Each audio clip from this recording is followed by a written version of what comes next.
Kami buka Kompas Petang hari ini, Saudara. 5 orang dalam satu keluarga jadi korban pembunuhan di Kabupaten Penajam Pasar Utara. Polisi sudah menangkap pelaku yang masih berusia 16 tahun. Kapolres Kabupaten Penajam Pasar Utara menyebut sebelum membunuh satu keluarga, pelaku mengonsumsi minuman keras. Dari pemeriksaan pelaku, motif pembunuhan diduga karena dendam, percecokan antar tetangga. Terakhir, pelaku emosi gara-gara helm yang dipinjam korban belum dikembalikan. Pelaku juga mengaku cemburu karena anak pertama korban yang pernah dipacarinya diketahui sudah memiliki pacar baru.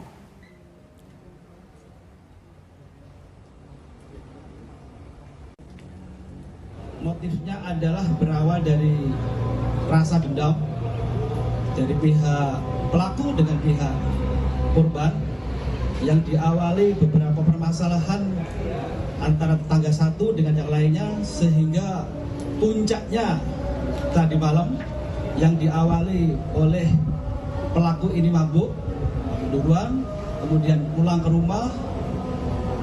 Setelah pulang ke rumah ada niatan untuk menghabisi para korban di rumahnya korban.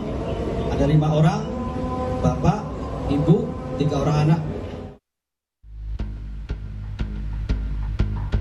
Satu keluarga warga desa Babulu Laut, Kabupaten Penajam Pasar Utara, Kalimantan Timur, jadi korban pembunuhan. Jenazah ayah, ibu, dan ketiga anaknya ditemukan tak bernyawa di rumah mereka. Selasa, sekitar pukul 1.30 dini hari waktu Indonesia Tengah. Kelima korban itu dibunuh setelah memergoki pelaku saat memasuki rumah mereka.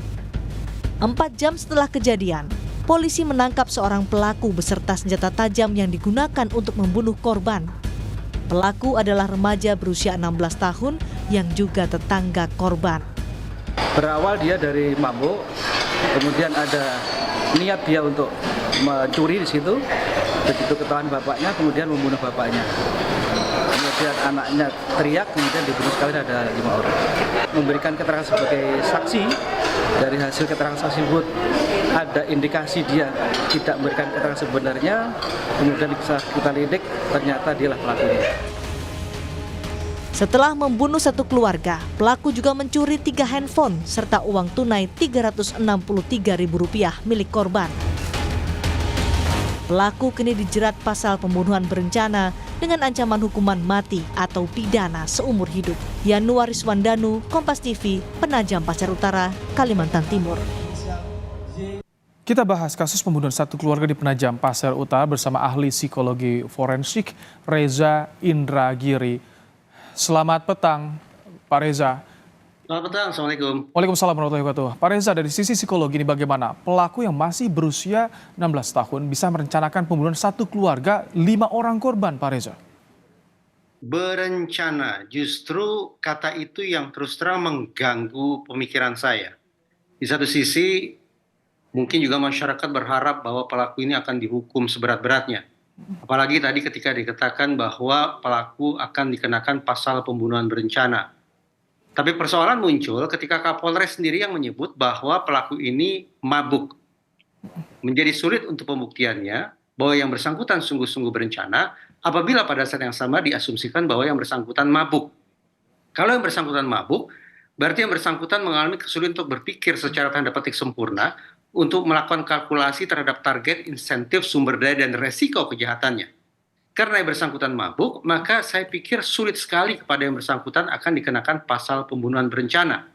Boleh jadi justru akan pasal penganiayaan berat. Dan juga tidak mungkin untuk dikenakan pasal penganiayaan berencana. Karena sekali lagi, kata berencana menuntut adanya kesadaran penuh dari seorang pelaku kejahatan. Kalau tadi Pak Reza dikaitkan dengan adanya motif dendam, motif sakit hati sebelumnya, itu bagaimana? Berdasarkan ilustrasi yang tadi saya simak di Kompas TV, saya menyimak bahwa tidak satu motif saja yang ada pada diri si pelaku.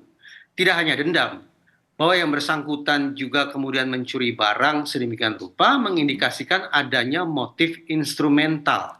Tetapi apakah yang bersangkutan sungguh-sungguh diwarnai oleh motif emosional maupun motif instrumental? menjadi patut dipertanyakan ulang dikarenakan yang bersangkutan disebut sedang dalam kondisi mabuk.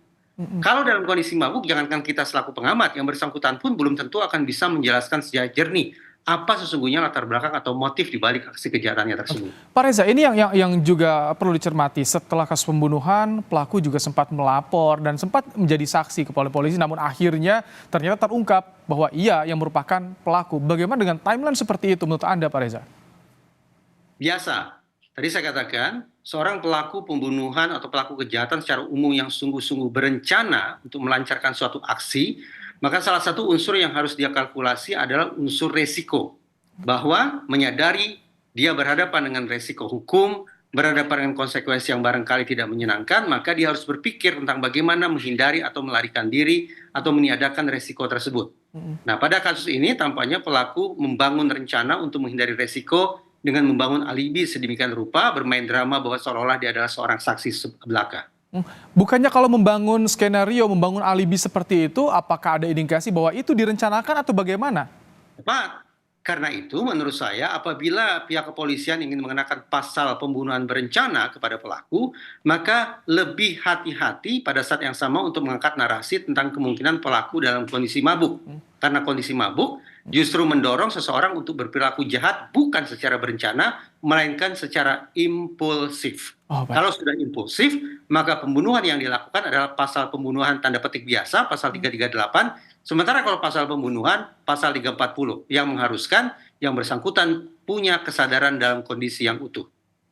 Tadi kan, ini yang juga disorot soal pembunuhan berencana, tapi pelaku juga usianya masih 16 tahun. Ini kaitannya nanti seperti apa ketika proses hukumnya, dan bagaimana penanganan hukumnya terutama, Pak Reza? Kita tampaknya harus sejak sekarang mempersiapkan diri untuk menelan pil pahit.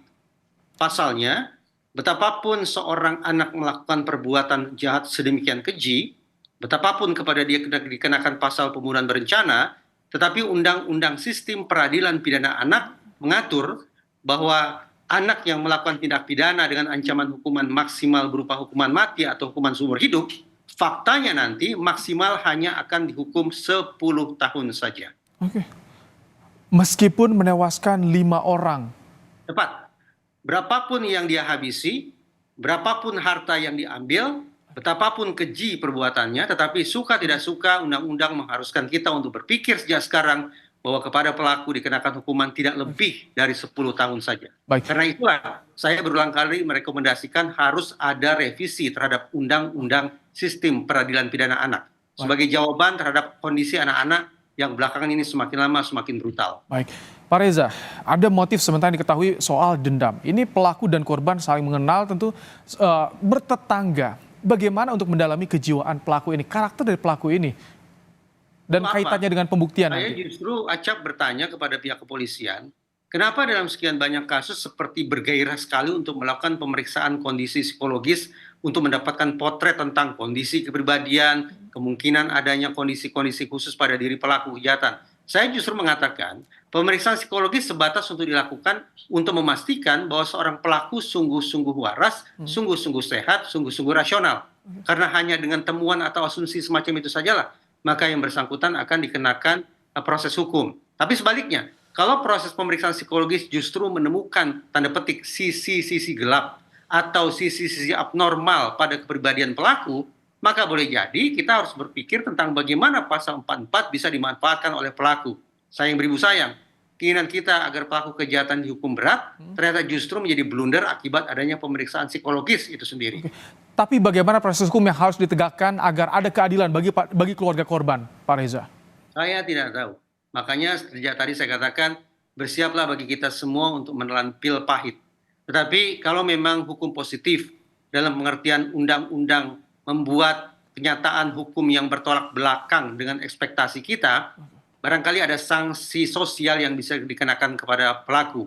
Sanksi adat atau sanksi-sanksi yang berdasarkan kebijakan lokal, barangkali bisa dikenakan untuk memastikan bahwa pelaku kejahatan, termasuk anak-anak sekalipun, mendapatkan hukuman yang lebih setimpal sesuai dengan perbuatan mereka. Oke.